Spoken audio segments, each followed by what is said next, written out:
చోళుల కాలం నాటి ఆలయం అది. పౌరాణికంగాను ప్రాముఖ్యత కలిగింది. శ్రీగిరిపై వెలిసిన దేవాలయంలో జరిగే ఓ వింత విస్తుపోయేలా చేస్తోంది. నెలకొకసారి పడే పిడుగు మహాశివుడికి నిత్య అభిషేకంగా మారింది. నమ్మశక్యంగా లేదు కదా? కర్ణాటకలో కొలువైన ఆ బిజిలి మహాదేవ్ మహత్యమే ఇవాల్టి దృశ్యం.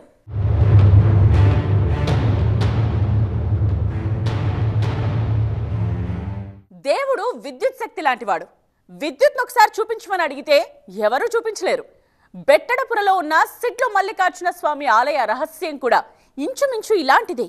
శివుడికి నిజంగా పిడుగు అభిషేకం జరుగుతుందా? అందులో నిజానిజాలేంటో తెలుసుకునేందుకు మేం కర్ణాటకకు బయలుదేరాం.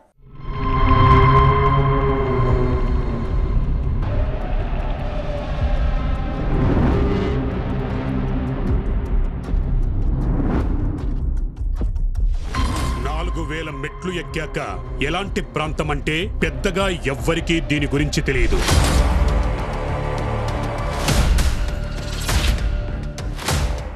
సైన్స్ సిద్ధాంతాలను కదిలించే కథ ఇంతకు ముందెన్నడూ వినలేదు. భారత్లో ప్రాచుర్యం లేని ఓ పర్వతంపై కనిపించే దృశ్యం. ఇది ఎలాంటి విషయం అంటే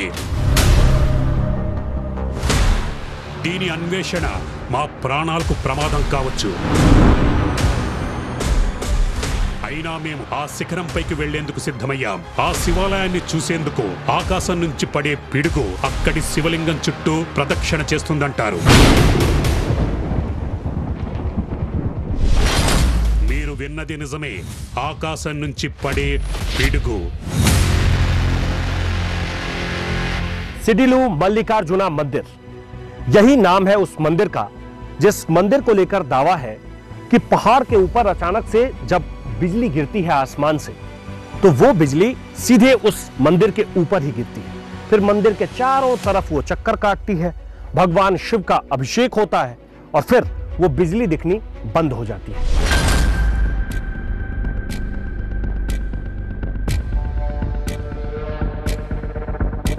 ప్రచారం అద్భుతంగానే ఉంది. దీన్ని మరోసారి అర్థం చేసుకుందాం.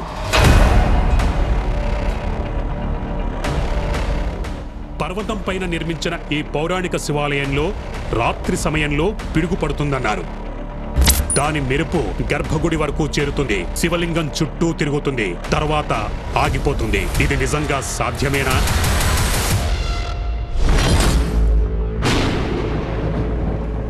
ఇది సాధ్యమే. హిమాచల్ ప్రదేశ్లోని కులులో ఉన్న బిజిలి శివాలయం గురించి అందరికీ తెలుసు. ఈ గుడి కథ కూడా అదే. చాలా సంవత్సరాల క్రితం చివరిసారిగా అక్కడ పిడుగు పడింది. ఇక్కడ మాత్రం నెలకు ఒకసారి ఖచ్చితంగా పిడుగు పడుతుందన్నారు. అయితే ఏ రోజు ఏ సమయంలో పడుతుందో మాత్రం ఖచ్చితంగా చెప్పలేమన్నారు.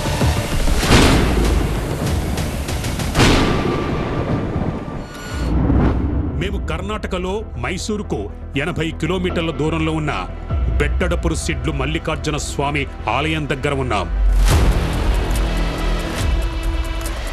ఈ ఆలయంపై పిడుగు ఎప్పటి నుంచి పడుతోంది? ఎందుకు పడుతోంది? చివరిసారి ఎప్పుడు పడింది? పిడుగు పడినప్పుడు ఏమవుతుంది? శివలింగానికి ఏమైనా అవుతుందా? లేదంటే ఆలయ పరిసరాల్లో ఏమైనా కనిపిస్తుందా? గ్రామానికి చేరుకున్నాక ఒక వింతైన విషయం తెలిసింది. ఆలయంపై ప్రతి నెల పిడుగు పడుతుందన్నారు. కానీ అలా ఎందుకు జరుగుతుందనేది ఎవ్వరి దగ్గర సమాధానం లేదు. ऊपर एक शिवजी का मंदिर है. वो मंदिर के एक जगह पे सीधा आसमान पे बिजली आती है. वो बिजली आने का समय क्या होता है? चारों तरफ से वो बिजली घूम के फिर मंदिर पे आ जाते हैं. उसी समय को हम क्या लेते हैं? शिव जी का पूजा हो रही है. हम सब लोग ये मानते हैं शिव जी का पूजा हो रही है वो समय. शिवलिंग तो देखे हैं दुनिया में, लेकिन ऐसा चमत्कारिक शिवलिंग पूरे भारत इतिहास में कहीं भी नहीं देखा. కొందరి వాదన ప్రకారం ఆ ఆలయం గ్రామానికి రక్షణ అన్నారు. ఆకాశం నుంచి పడే పిడుగులను తన వైపు తిప్పుకొని గ్రామాన్ని అన్ని విధాలుగా రక్షిస్తోందన్నారు. మరో కొత్త వాదన తెరపైకొచ్చింది. ప్రస్తుతం పర్వతం ఉన్న చోట, శిఖరంపై ఆలయం ఉన్న ప్రాంతంలో యుగాల కింద అదొక పంట పొలం. పౌరాణిక కాలంలో ఆ పొలంలోనే శివుడిని నంది మొదటిసారి చూసింది. పౌరాణిక గాథ ప్రకారం నందీశ్వరుడు శిలాద మహర్షి కుమారుడు. శివుడి వరం కారణంగా నందీశ్వరుడు ఒక పంట పొలంలో శిలాద మహర్షికి దొరుకుతాడు. అప్పుడు నందికి స్వల్ప ఆయురార్థం ఉందని తెలుస్తుంది. దాంతో మహర్షి శిలాద ఆ పొలంలోనే నందిని శివుడికి అంకితం చేస్తాడు.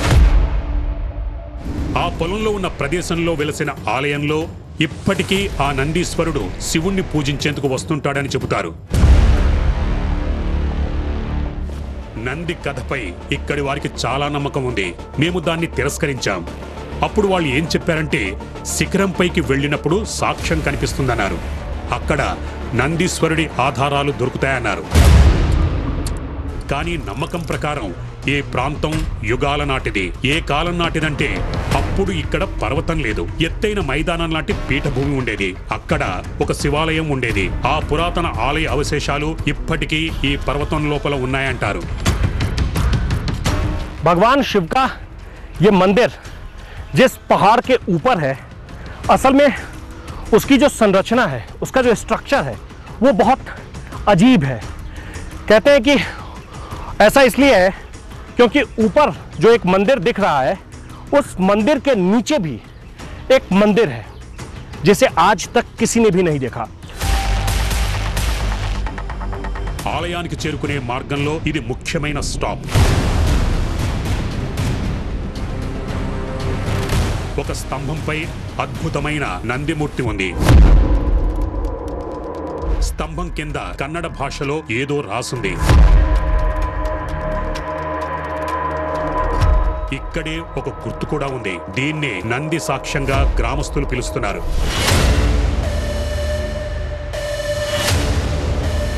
चोटी पर पहुंचने से पहले ये आखिरी शिव मंडपम है जिसमें नंदी विराजमान है. कहते हैं कि वैसे भी शिव और नंदी का जो रिश्ता है वो देवता और भक्त का रिश्ता नहीं है, वो रिश्ता पिता और पुत्र का रिश्ता है. కాసేపటికి మేము ఆలయం దగ్గరికి చేరుకున్నాం. ముందు ఒక విషయాన్ని అర్థం చేసుకోవాలి. ఆకాశం నుంచి పడే పిడుగు లోపల ఉన్న గర్భగుడి వరకు ఎలా వెళుతుందని. ఆశ్చర్యకరమైన విషయం ఏంటంటే, దాని మార్గం ప్రధాన ద్వారం గుండా కాదు. ఇదిగో ఈ కిటికీ ద్వారా. ప్రజలు దీన్ని దేవుడి కిటికీగా పిలుస్తుంటారు. ఆ కిటికీ శివలింగానికి ఎంత దూరంలో ఉందో ఇప్పుడు చూద్దాం. కిటికీ శివలింగానికి మధ్య 10 మీటర్ల దూరం ఉంది. కిటికీల ద్వారా పిడుగుపడడం, దూరంలో ఉన్న శివలింగం చుట్టూ తిరగడం, తర్వాత మాయమవడం అంటే ఎలా దీన్ని నమ్మగలం? यहाँ जो शिवलिंग है, कहते हैं कि यहीं वो बिजली चक्कर काटती है और चक्कर काटने के बाद वो बिजली गायब हो जाती है. ये जो आप देख रहे हैं रास्ता गर्भगृह में आने का, जैसे इस रास्ते से कोई इंसान पहुंचता है, जैसे मैं यहाँ पहुंचा हूं, वैसे ही आकाश से जो बिजली गिरती है वो बिजली आती है और फिर इस गर्भगृह के चारों तरफ वो चक्कर काटती है और फिर गायब हो जाती है. పిడుగులో వేల కోట్ల విద్యుత్ ఉంటుంది. అది పడినప్పుడు విధ్వంసం సృష్టిస్తుంది. కానీ ఇక్కడ అలాంటి దృశ్యాలు ఏం కనిపించలేదు. అప్పుడే గర్భగుడి ఎదురుగా ఇది కనిపించింది. ఇక్కడి నుంచే పర్వతం లోపల ఉండే పురాతన ఆలయ అవశేషాలు కనిపించేవి. ప్రమాదాల కారణంగా దీన్ని మూసివేశారు. ఒకవైపు ఈ కిటికీ పిడుగు పడుతుందని చెప్పే ప్లేస్, రెండో వైపు శివలింగం దీని చుట్టే తిరుగుతుందంటారు. మధ్యలో మూసి ఉన్న పౌరాణిక ఆలయం కనిపించే చోటు. ఈ మూడింటి మధ్య ఏమైనా సంబంధం ఉందా?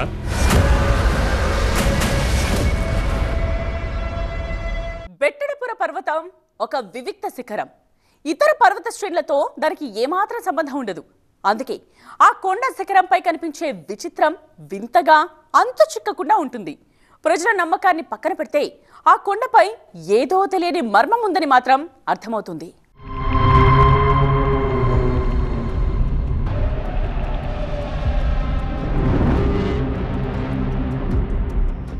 మొదటి లక్ష్యం ఆలయంపై పడే పిడుగును కెమెరాలో బంధించడం.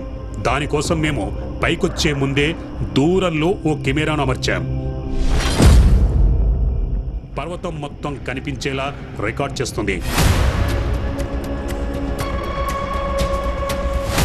పిడుగు పడితే మేం కూడా ప్రమాదానికి గురయ్యే అవకాశం ఉంది. కాబట్టి మేము శిఖరం నుంచి మెట్ల మార్గం వైపు వెళ్తాం. ప్రస్తుతం ఆకాశం క్లియర్గా ఉంది. మేఘాల కదలిక ఏమాత్రం లేదు. అర్ధరాత్రి 2 గంటలవుతోంది. మేము సురక్షిత ప్రాంతానికి వెళ్లే క్రమంలో అకస్మాత్తుగా వాతావరణం మారిపోయింది.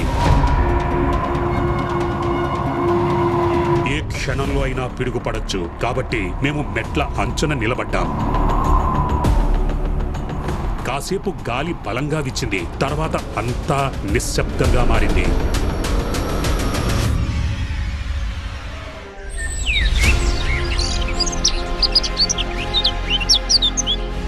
ఇంకొద్దిసేపు కాగానే సూర్యోదయం అయింది. ఉదయం కాగానే మేము కిందకు దిగాం. రాత్రిపూట పిడుగు పడలేదు.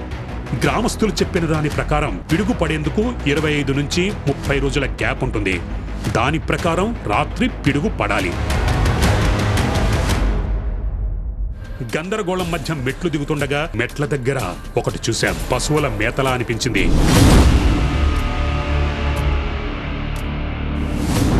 కానీ ఇవి మెట్లపైకి ఎలా వచ్చాయి? ఇది ఆలయానికి కింద ఉన్న మండపం.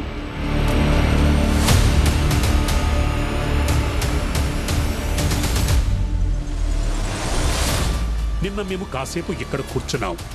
నిన్న ఇక్కడ ఏమీ లేదు.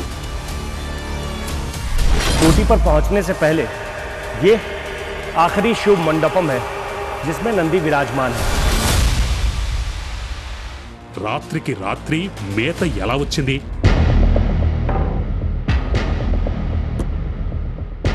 ఇది ఏదో పశువుల పని అయి ఉంటుంది. నిన్న మెట్లెక్కే సమయంలో మాకు ఎద్దు ఒకటి కనిపించింది. ఆ సమయంలో ఇంత ఎత్తులో మేము లేం. కానీ ఇప్పుడు మేము ఆలయం కింద ఉన్న మండపం దగ్గర ఉన్నాం. మార్నింగ్ టైంలో ఇంత ఎత్తులోకి ఏ జంతువు అయినా ఎందుకొస్తుంది?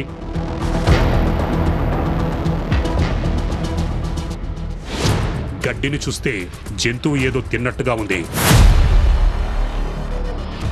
వీటినైనా నందీశ్వరుడు రావడానికి సాక్ష్యంగా భావిస్తోంది. ये भगवान का ऐसा मंदिर है कि यहाँ पर नंदी भगवान खुद शिव जी भगवान के ऊपर मिलने के लिए आते हैं. लेकिन कई बार तो निशान में भी मिली है. ఇవన్నీ పనికిరాని మాటలు. పర్వతం సగభాగం వరకు జంతువులకు మేతకు అనువుగా ఉంది. ఎద్దులు వస్తూ పోతూ ఉండవచ్చు. వాటిలో ఏదో ఒక దాని దవడల నుంచి అవి పడిపోయి ఉండొచ్చు. గ్రామానికి చేరుకోగానే రాత్రి విషయాన్ని చెప్పి అసలు కథ ఏంటో తెలుసుకునే యత్నం చేశాం. ఇది మహాదేవుడి లీల. సినిమా కాదు. దాన్ని చూడాలంటే ఆ సమయం కోసం వేచి ఉండాలన్నారు. भगवान की परीक्षा ले रहा है तुम? नहीं, मैं भगवान की परीक्षा नहीं ले रहा हूँ. तुमको नहीं दिखाया आज. आज रुको, इधर नीचे रुको, तुमको कल दिखता है. మేము మా మనస్సుకు సర్ది చెప్పుకున్నాం. ఈ రాత్రి కూడా ప్రయత్నిద్దామని.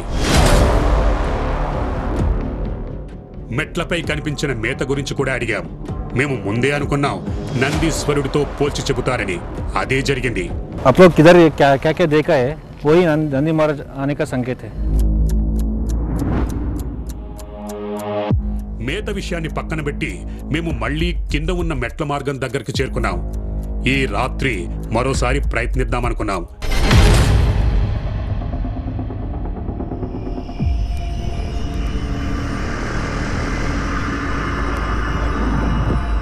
ఈ రాత్రి మేము శిఖరంపైకి వెళ్లడం లేదు.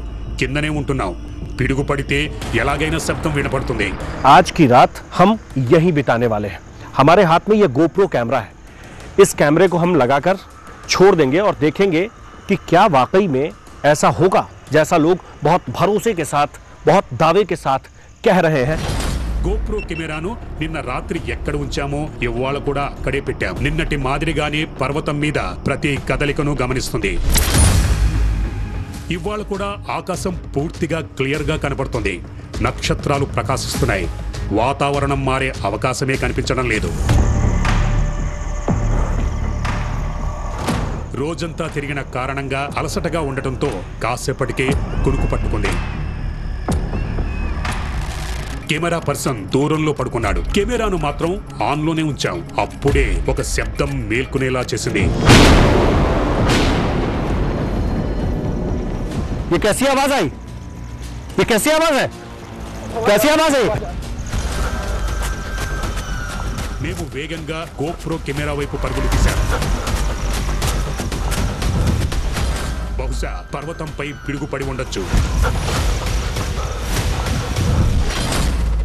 మా అంచనా కరెక్టే. ఉరుములు మెరుపులు కెమెరాలో రికార్డ్ అయ్యాయి.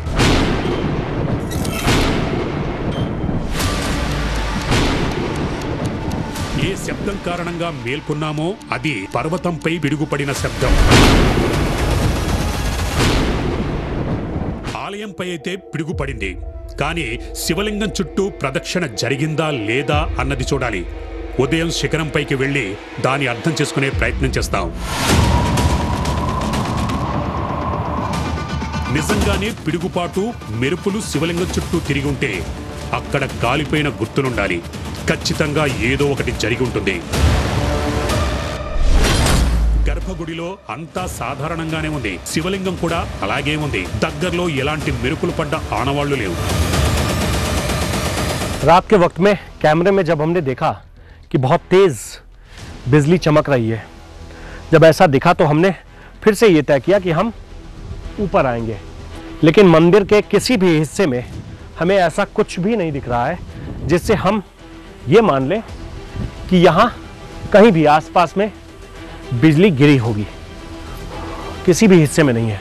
इस तरफ आना, ये सब कुछ बिल्कुल वैसे ही है. फिर ये किस तरफ हुआ होगा? పిడుగు ఏదైనా నిర్మాణంపై పడితే అక్కడ వినాశనం కలిగిస్తుంది. భూమిపై పడ్డ లోతైన బిలం ఏర్పడుతుంది. కానీ ఇక్కడ అంతా సాధారణంగానే ఉంది. అనేక ప్రశ్నల మధ్య గందరగోళంగా ఉన్న మనస్సుతో తిరుగు ప్రయాణమయ్యాం. గ్రామస్తులు చెప్పిన సమయంలో పిడుగు పడడానికి కారణమేంటి? సహజమైన విషయమా లేక మరేదైనా ఉందా? సహజంగానే పర్వతాల లోపల ఇనుప ఖనిజాలు, ఇతర వనరులు సమృద్ధిగా ఉంటాయి. పిడుగు పడడానికి కారణం ఇదేనా?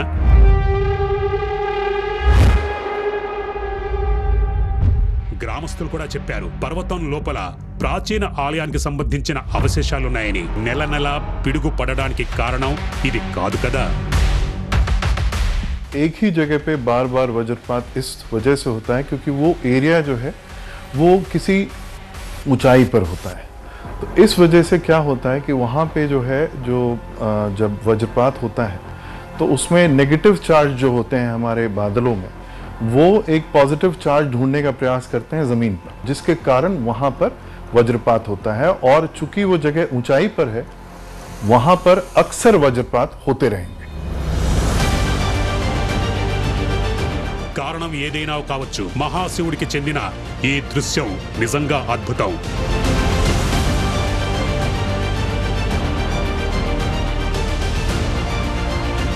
మేము ఆ మండపం దగ్గరే ఉన్నాం. నిన్న మాకు మేతగడ్డి కనిపించింది, కానీ నేడు ఏమీ లేదు. ఎలాంటి గడ్డి లేదు, ఎలాంటి గుర్తులు లేవు. ఒక విషయం మాత్రం నిజం, ఈ పర్వతం, ఈ ఆలయం వంటివి ఇక్కడ చాలా ఉన్నాయి. వీటిని కొత్త సిరీస్ కోసం శోధించాల్సిన అవసరం ఎంతైనా ఉంది. बेट्टादापुरा की इन पहाड़ियों के ऊपर रुककर, वहां ठहरकर जो कुछ भी हमने देखा, जो कुछ भी हमने महसूस किया, उससे एक बात तो साफ है कि यहाँ गांव के लोग जो कुछ भी कह रहे हैं, जो कुछ भी उनका दावा है, वो ना तो पूरी तरह से सच है और ना ही वो पूरी तरह से गलत है. एक बात और, मैसूर की ये जो पहाड़ियां हैं, इसमें पता नहीं कितने रहस्य छिपे हुए हैं, जिसका जवाब किसी के पास नहीं है. और आने वाले समय में भी इस रहस्य को कोई सुलझा पाएगा ऐसा लगता नहीं है.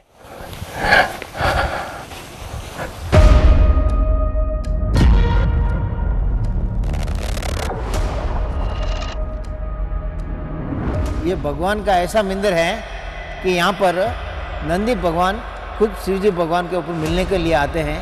लेकिन कई बार तो निशान में भी मिली हैं।